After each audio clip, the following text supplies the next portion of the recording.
So, welcome everyone, and we are ready for another exciting session. So, let us know if you are able to see us and hear us. We just want to make sure uh, before we proceed. Okay, good. Okay.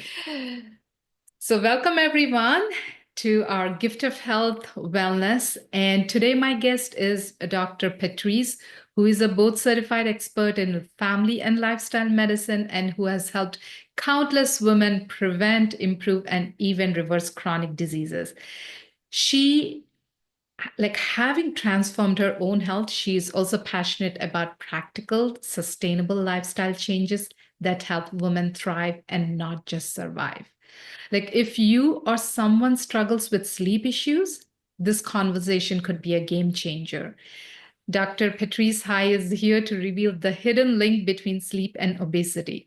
And so, before we dive in, don't forget, we are actually bringing you this exclusive bundle packed with resources from plant based experts, recipe creators, wellness advocates to actually help you thrive and take control of your health. So, download Dr. Patrice's roadmap to improve sleep habits and accelerate weight loss, where she actually goes on a lot of details of different sleep challenges and how to overcome them. Obviously, we won't be able to go it all through it today, but we will leave you with one practical solution or what is one thing that you can do today. So don't miss and grab yours, grab the bundle before this is gone, because this is only available till March 10th. So, and I'm so excited for this conversation. Dr. Patrice Hayes, welcome. Thank you very much. Thank you for having me. I look forward to our conversation as well. Yes. So, as you mentioned in your guide, Dr. Patrice, what were the sleep challenges that you were facing? Well, you're a physician as well, so we're kind of taught not to sleep from day one, right? Because the patients always come first. But Mhm. after years of not sleeping optimally, I guess is how I would say it, I found that I continued to put on more and more weight. And not until I had my first and only baby did I realize that I was going to have trouble getting that weight off. And I also realized that I really wanted to live long enough to raise this baby. So one day when my son was in his bedroom on the second floor, I don't know why we thought putting a baby on the second floor was a good idea, but bear with me. We were young. Um, I heard a cry that I'd never heard before.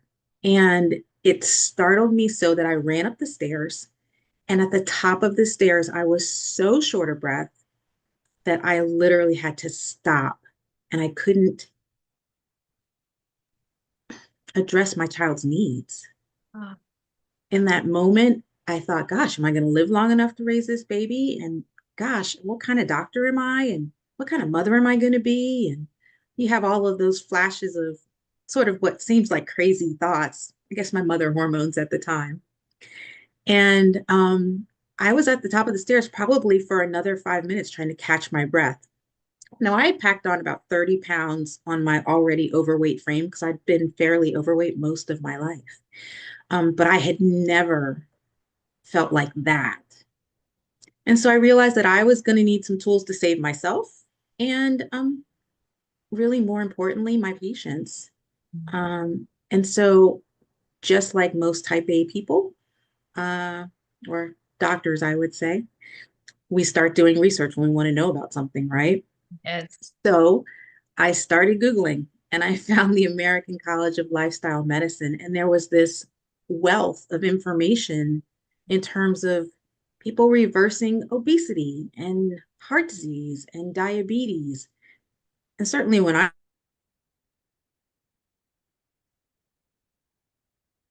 So we I went to medical lost. school over 20 years ago, that was not something we talked about. If you were diabetic, you were always considered diabetic. So um, I started diving in to lifestyle medicine and I used myself as a patient. And I was able to release that 30 pounds and some since then. And also, I just found a deeper meaning to my career. And it's caused me to pivot my career because I've always wanted to lead by example. I think most of us as doctors would like to do that, right? But I didn't feel like I was doing that in that moment. So my patients were more engaged, and then we all were working on getting well together.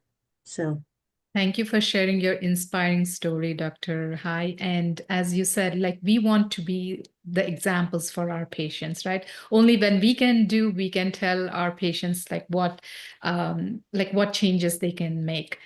So, so was it easy for you to make those changes, and especially when it came to sleep? well, I'll be honest, I didn't start with sleep. I started with nutrition. Mm. But what I found was as I added another pillar, Mhm. I felt like I could be more successful. Like I was successful with nutrition, and then I sort of had a plateau. And then I realized I probably needed to work on moving my body more. So then I added that. And then with that, then sleep became important to me. Yes. And so you have these simple, stackable habits. And then all of a sudden my skincare was important. So all of that was very interesting to me walking through um, that part of my life because I had just never been that mindful about lifestyle. I'm Um, so glad you mentioned that, Dr. High, because yes, b- nutrition does affect our sleep, our physical activity does affect our mhm, sleep, like all those things do affect. And as I tell my patient, like sleep is the mother of all lifestyle pillars, because if your sleep is affected, your nutrition is affected, your physical yep, activity is affected, the way you manage stress is affected, your mhm, connections are affected.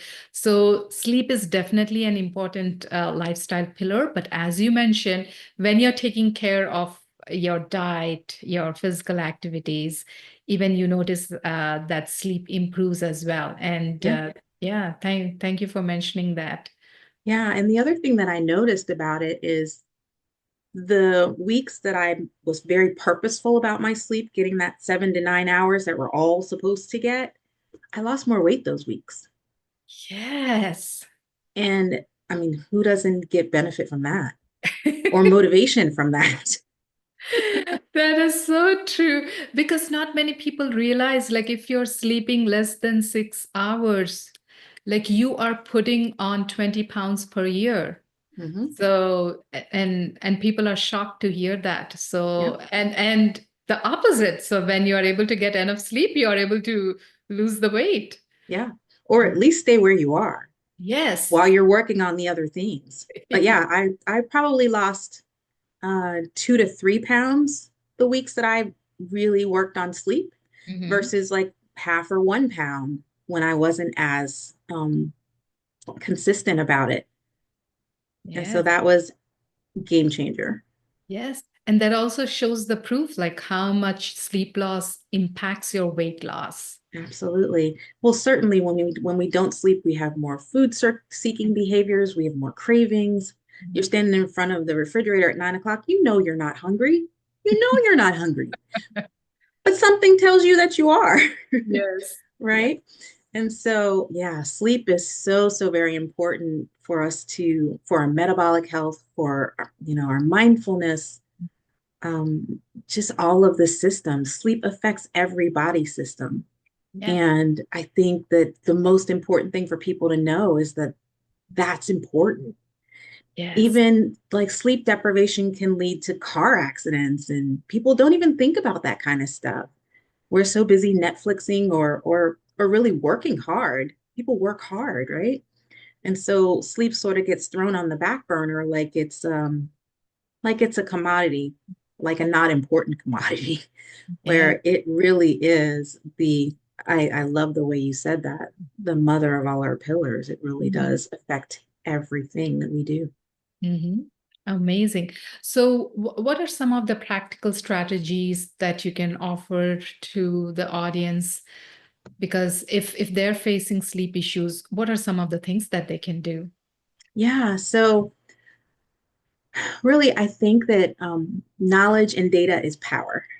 So first of all, you've got to look at how are you sleeping? Are you somebody who's having trouble falling asleep? Are you having trouble staying asleep? Are you waking up too early? You sort of have to assess what piece of your sleep isn't working for you. And then once you do that, there's just different practical things that are obviously in my ebook in order to specifically address each one of those things. I even talk about, jet lag and how to sort of get around that. But as an example, say you're somebody who's having trouble falling asleep, and that's called delayed sleep onset in doctor terms, right? So we want to manage our environment and make sure that we're using our bed exclusively for sleep and reduce noise and light levels before bed. You want to lower your room temperature and try to keep your extremities warm. And then you want to manage your light exposure in terms of getting early morning sunlight, and engaging in maybe some afternoon exercise. So you're still getting some sunlight, but not too close to bed because then you'll be awake. And then managing your diet. You want to make sure you have a high carb breakfast and a low carb dinner. Mhm. And so, exercise wise, you want to Mhm. try to get in at least 150 to 300 minutes total per week, not per day, per week. Um, and that could be as simple as a brisk walk. And it doesn't have to be 30 minutes in one foul swoop. It could be 10 minutes here, 10 minutes there. It just needs to be cumulative by the end of the week. Yes. And then, of course, you want to manage your stress as best as you can. Be good to yourself, engage in self care, Mhm. whether that's a warm bath or meditation or soothing music. It's Yes. much easier to sleep when you actually start to walk through the things that can improve that. And what you do during the day really does set up how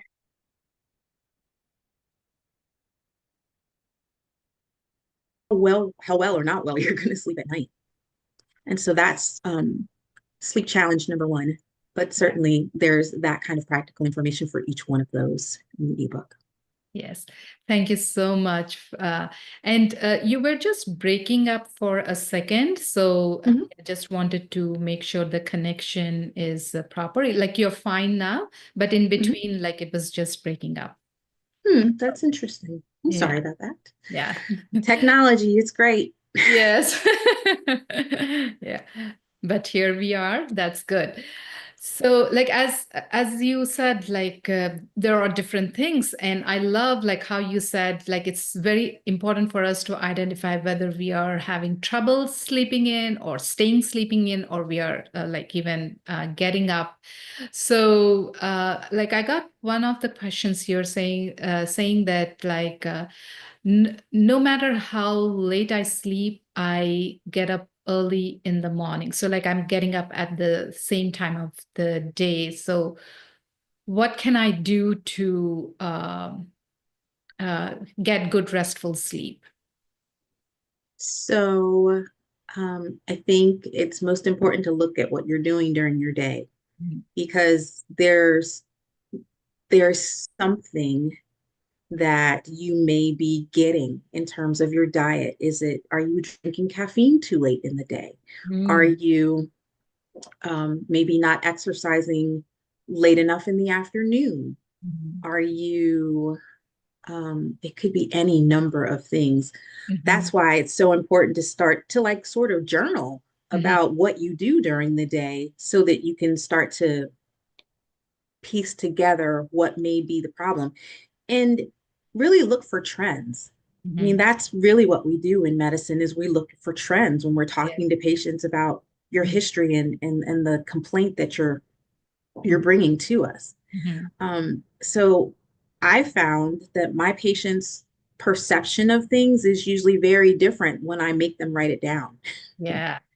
And um, and then we can start to tease out, okay, well, you weren't really not sleeping every day. It might have felt that way, but look at what your diary says. Yes. Um, and so that's hard to do without having all of that data to answer your patient's question, Mhm. because there's so many things that we do during the day that we don't even realize. It could be as simple as a preservative in something that's disrupting. Mhm. And you can't figure that out without actually writing things down and taking a mindful moment about it. That is such a wonderful practical tip. It's better to write down because we think we are doing one thing, but only when we write down, we notice, like we are able to notice the trend. That is so true. So looks like sleep is a habit which we need to develop because I know we try to put off our sleep thinking that, oh, there is one more thing that I need to finish before going to bed. So let me finish this. So, but instead of prioritizing, okay, this is my sleep time. I'm going to sleep no matter what. So like establishing that routine is very important. So what would you say about that? Like in Yeah, I completely agree. Just like you wake up in the morning and you open your eyes, you put your feet on the floor, you stumble into the bathroom or whatever your process is in the morning, you need to have a process at night.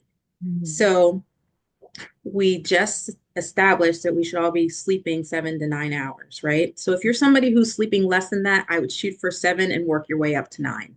Mhm. But depending on what time you need to wake up in the morning and start your day, you're going to have to start with that in order to figure out what time you're going to bed.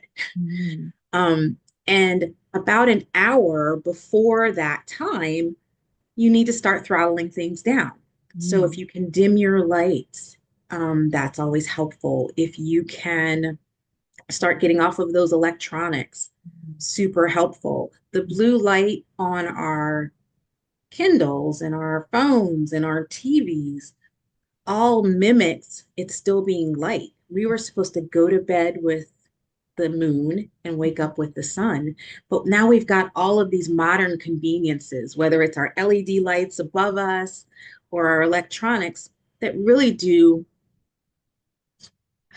confuse our brain in terms of making melatonin. If your body still thinks it's light, we're not going to make enough melatonin. If we don't make enough melatonin, we don't sleep all the time that we're supposed to sleep.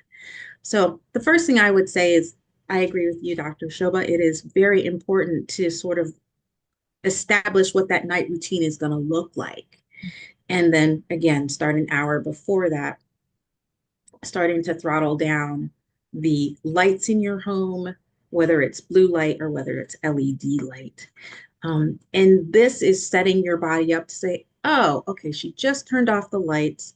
That means it's almost time to go to bed. Oh, she just went and did this thing and this thing and this thing. And so you're just setting yourself up. You're creating a new habit, but also being very intentional about that habit Mhm. so that your body knows, oh, it's nighttime. It's time to start getting tired and go to bed and be restful.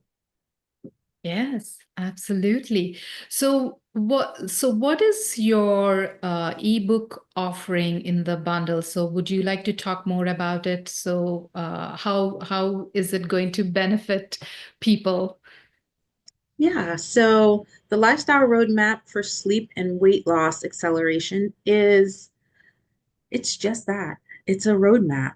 I wanted people to have simple, practical things to implement in order to work on sleep. And a lot of us stew about our sleep. We stew about why we can't sleep and but we also engage in behaviors that don't serve us. I can attest to that as a patient. I'm a doctor, but I'm a patient too.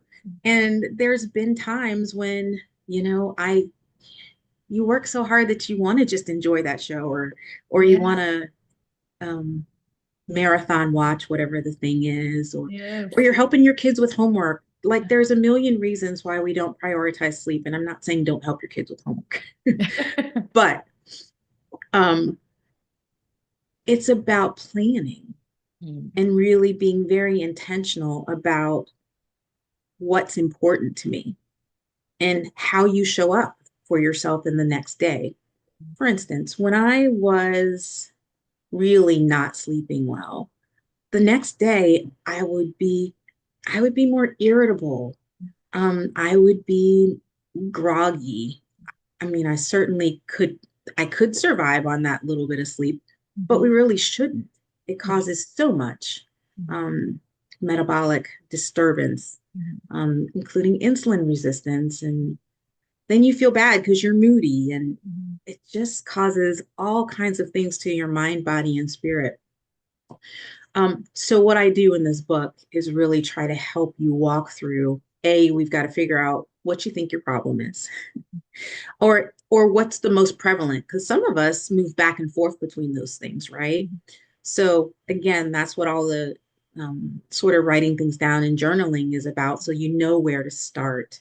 And I Mhm. would pick the one that's the most prevalent first Mhm. and follow those um, tips in terms of managing your stress and making sure what time of day you're exercising, what time of day you're eating carbs if you're a carb heavy person, Mhm. avoiding alcohol within 3 hours of sleep, if not drinking at all. Mhm. There's so many things that we can control Mhm. inherently. And I don't think that we give our bodies enough credit to do those things. Amazing. So like your book is a wonderful resource. I love your contribution in the bundle. Were there any other contribution in the bundle that you liked or would like to let our audience know? Yeah, there's a lot of things in this bundle. Um, I don't know. I don't know if I have enough time to look at all of the things that are in this bundle, but I'm so excited that all of this information is going to everyone. Mm. I would say, you know what? I really did enjoy your book contribution. Um, who wouldn't want 5 ways to lower their blood pressure without medicine? I feel the same way about sleep. There's no Um, drugs in this book. yes. Um, and so it's all about the simple practical things, and those are the things that caught my eye the most in the bundle. Mhm. Your book is full of practical, sustainable, simple tips, and that's what people want, and that's what people need. Mhm. In terms of, and there's tons of recipes in this bundle. Mhm. But the other things that caught my eye were, I'm an ice cream girl, Ah, so the recipes about an ice cream, yes. that was right on time. I'm Yes. looking forward to pulling out my frozen peaches today. Yes, I mean there are like almost 31 flavors of ice creams that you can Yeah. make. The cheese cookbook, the pizza Yes. cookbook, there is Yep. burgers, there Yep. is like about as you said, there are so many recipes, enough to last you for more than a year. So where you don't have to buy different cookbooks. I just feel everything is at one place. So that's why it makes it so special to buy this bundle, because if you need to buy each piece separately, you have to spend more than $5,000. Yep. But all these resources you're just getting for $49. So just under $50, which is amazing. So guys, make sure you grab this bundle and download Dr. Patrice's High's roadmap, as like it has practical strategies, and it's also telling you like it addresses all the different challenges that you face during sleep and what you can do about it. So I'm really happy that like we were able to meet today and have this conversation. So thank you so much, Dr. Patrice. If people need to reach you, what is the best way to contact you? Yeah. So you can reach me at New Empowerment Health, and that's new as a nod to nutrition, NU Empowerment Health, on either Facebook or Instagram. And yeah, those are probably the easiest ways to reach me. Yeah, so we will be putting that below the show notes so that people know Yep. where to reach you. Yep. I also have a website, and that's Uh-huh. www.drpatricehigh.com. So, Oh, yeah. So we have put that link as well in the show notes for people to reach out to you. So it's wonderful. So is there any last thoughts that you want to leave our audience with? prioritize sleep because it's important. And certainly, once you apply some practical things, and if you're certainly still having trouble, reach out and get help. So whether Yes. it's you contact me, whether you contact your PCP, not all insomnia is just lifestyle mediated. Some Yeah. people have sleep apnea, some people have other things that we need to work up. Mhm. And so that's really, really important. But don't don't suffer alone is Yes. what I would say. And that's what we do at New Empowerment Health is I partner with your PCP and you to help you to support you in your chronic illness, whether it's diabetes or high blood pressure or trouble sleeping, to get you to your goals. And so that's been the best part of my pivot is that now I get to be a physician health coach Mhm. and I walk with you in your health journey. And that's the best feeling ever. So thank you, Dr. Shobha, for your time. And eat well to live well is how I Yes. see life. Thank you so much, Dr. Patrice High. Have wonderful rest of the evening. And I'm so excited